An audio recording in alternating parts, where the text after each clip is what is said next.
Тәрбиесіз берілген білім адамзаттың қас жауы.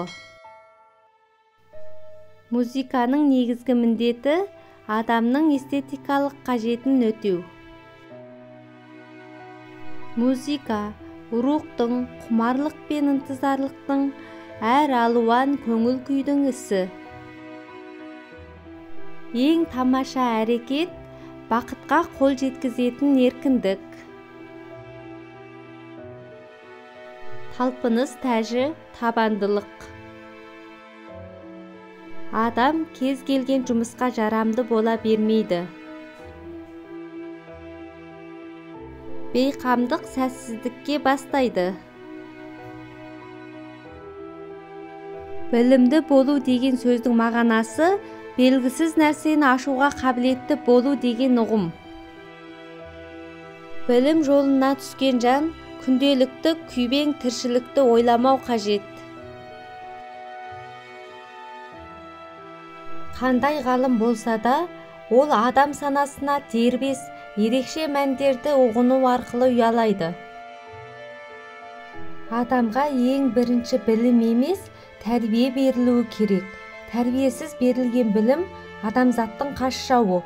Ол келешекте оның барлық өміріне опат әкеледі. Дүниедегі ең оңай нәрсе кісіге ақыл айту, ең қиыны өзіңді өзің түсіну. Білімді болу деген сөздің мағынасы белгісіз нәрсені ашуға қабілетті болу деген ұғым.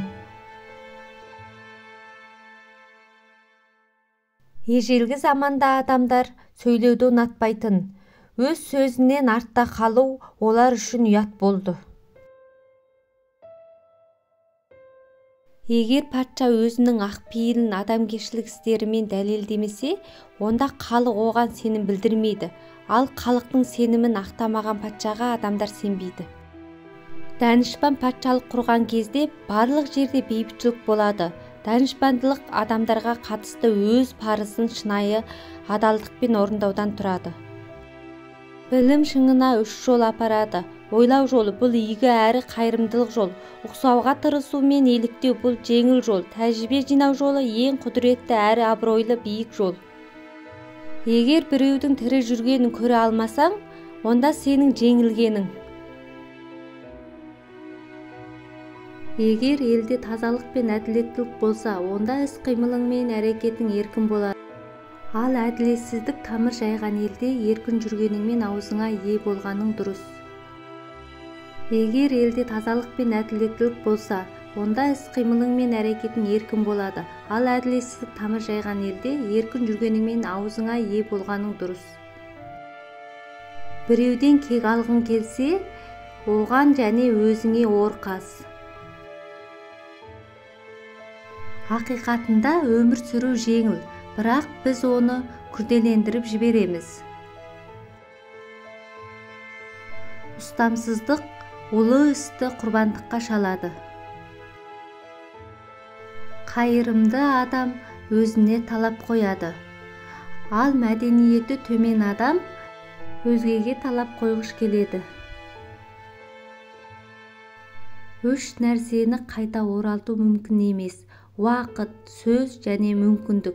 Сондықтан уақытты жоғалтпай, өзіңді әркез сайлап ап, мүмкіндігіңді жіберме.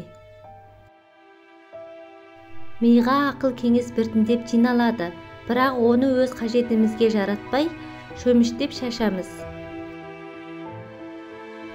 Аздап болса да мейірімді бола түссеңіз.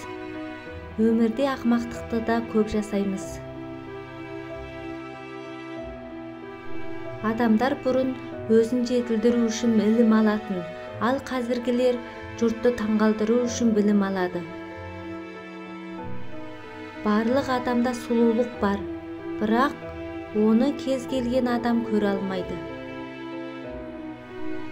Егер сені артыңнан біреу сөз етсе, онда сенің алда келе жатқаның. Өмір сынағынан ешқашан сүрінбеген адам ұлы емес, ол сынақтан құлап, қайта тұрып кеткен адам мықты. Мақсатыңа жету қиындыққа айналса, еңсең түспесін, тек оған қатысты жоспарыңды қайта құр. кейде енді қайталамау үшін де қателік жасауға тура келеді. Өмірде өкінудің қажеті жоқ. Қайта одан қорытынды шығар да, одан ары өмір сүруді жалғастыр. Өз мақсатыңа жылдам жету үшін күресіп жатырсың ба? Мәселе ода емес. Маңыздысы мақсат жолында тоқтап қалмау. Егер біреу сені өкпелеткісі келсе, алдымен оның өзіне ауыр тиеді. 1000 шақырымға жол алғашқы қадамнан басталады.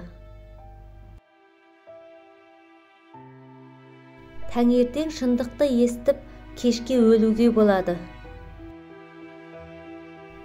Сөз дұрыс, ал әрекет айқын болғаны жөн. Қылмыстың ең ауыры жүрексіздік.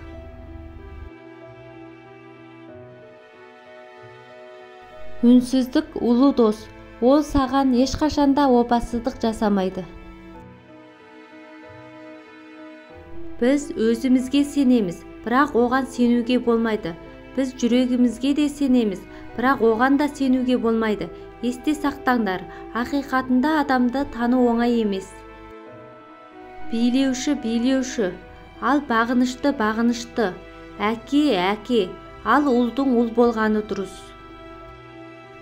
Жолдары әртүрлі көрінетін адамдар жоспарды бірге құрмайды. Тіркеле кетіңіздер.